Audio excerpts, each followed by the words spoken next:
இந்த வீடியோவில் மிக முக்கியமான டிஎன்பிஎஸ்சி வினா விடைகளை நம்ம பார்க்க போகிறோம். நாளிகை என்ற பெயர் சொல்லின் வகை அறிக. காலப்பெயர். திண்டிவனம் இந்த பெயர் சொல்லின் வகை அறிக. இடப்பெயர். வாய் என்பது சினைப்பெயர். பூங்கா என்பது இடப்பெயர். நீளம் என்பது பண்பு பெயர். கெடுப்பதுவும் என்பதன் இலக்கண குறிப்பு இன்னிசை அளபடை. சொலல் என்பதன் இலக்கண குறிப்பு தொழிற்பெயர். நகையும் உவகையும் என்பதன் இலக்கண குறிப்பு எண்ணும்மை. இரியி என்பதன் இலக்கண குறிப்பு சொல்லிசை அளபடை. உருபடை உரிச்சொற்றொடர். விடைக்கேற்ற வினாவினை தேர்ந்தெடுக்க. சேரமான் இரும்பொறையின் அவை புலவர் பொய்கையார். சேரமான் இரும்பொறையின் அவை புலவர் யார்? உள்ளம் என்பது மனம் என்ற விடைக்கேற்ற வினாவினை தேர்ந்தெடுக்க. உள்ளம் என்பது எது? ஐம்பெருங்காப்பியங்களுள் ஒன்று குண்டலகேசி. ஐம்பெருங்காப்பியங்களுள் ஒன்று எது?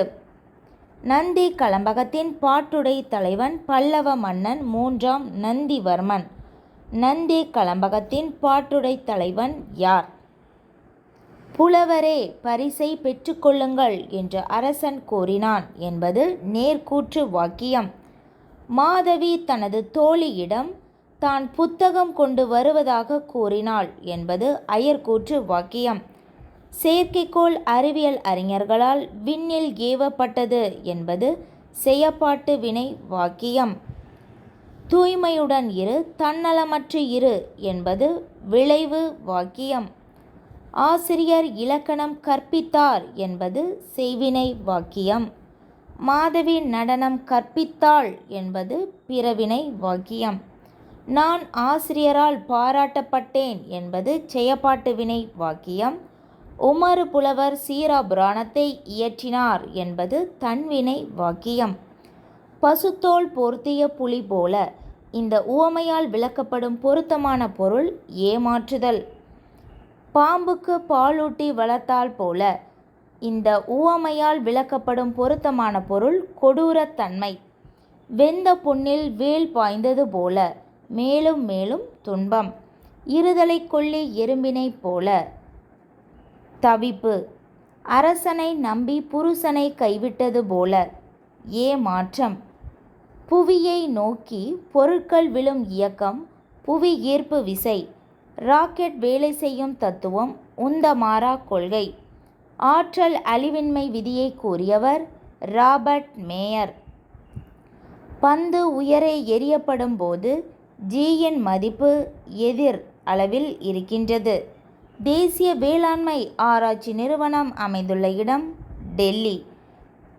தேசிய விண்வெளி ஆய்வகம் அமைந்துள்ள இடம் பெங்களூர். தேசிய மூளை ஆராய்ச்சி நிறுவனம் அமைந்துள்ள இடம் மானோசர், ஒரிசா. விக்ரம் சாராபாய் விண்வெளி மையம் அமைந்துள்ள இடம் திருவனந்தபுரத்தில் உள்ள தும்பா. இந்தியாவில் பண நோட்டுகள் அச்சடிக்கும் அச்சகம் உள்ள இடம் நாசிக். மத்திய தோல் ஆராய்ச்சி நிறுவனம் அமைந்துள்ள இடம் சென்னை. மத்திய சாலை ஆய்வு மையம் அமைந்துள்ள இடம் நியூ டெல்லி. தேசிய வைரஸ் ஆய்வு மையம் அமைந்துள்ள இடம் புனே. தேயிலை வாரியம் ஆராய்ச்சி நிறுவனம் அமைந்துள்ள இடம் கொல்கத்தா. தமிழ்நாட்டில் நெல்லுக்கான ஆராய்ச்சி மையம் அமைந்துள்ள இடம் ஆடுதுறை, தஞ்சாவூர். மனிதனால் உணரக்கூடிய செவியுணர் ஒலியின் அதிர்வெண் 20 ஹெர்ட்ஸ் முதல் 20,000 ஹெர்ட்ஸ் வரை. வாய்க்குழியையும் இறப்பையும் இணைப்பது எது? உணவு குழல். வயிற்றுப்பூச்சியை தீர்க்க பயன்படும் மூலிகை வேம்பு. உடல் வெப்பத்தை ஒழுங்குபடுத்தும் முக்கிய வேலையை செய்வது எது? நீர். அதிக தேன் தரும் தேனீக்கள் இனத்தின் பெயர் ஏபிஸ் மெல்லிபரா. ஒரு வானியல் அலகு என்பது எதனை குறிக்கின்றது? பூமிக்கும் சூரியனுக்கும் இடையே உள்ள சராசரி தொலைவு. நூலக விதிகளை உருவாக்கியவர் யார்? இரா அரங்கநாதன். அண்ணா நூற்றாண்டு நூலகத்தின் மொத்த பரப்பளவு 8 ஏக்கர். ஆசிய கண்டத்தின் மிகப்பெரிய நூலகம் அமைந்துள்ள இடம் சீனா. லிப்ரா என்பது எம்மொழிச்சொல் லத்தீன் மொழிச்சொல். சிறந்த நூலகர்களுக்கு வழங்கப்படும் விருதின் பெயர் இரா அரங்கநாதன் விருது. அண்ணா நூலகத்தில் இந்த தளத்தில் ஓலைச்சுவடிகள் பாதுகாத்து வைக்கப்பட்டுள்ளன. 7வது தளம். நடமாடும் நூலகம் என்ற திட்டத்தை தொடங்கியுள்ள மாநிலம் எது? தமிழ்நாடு. அவ்வளோதான்.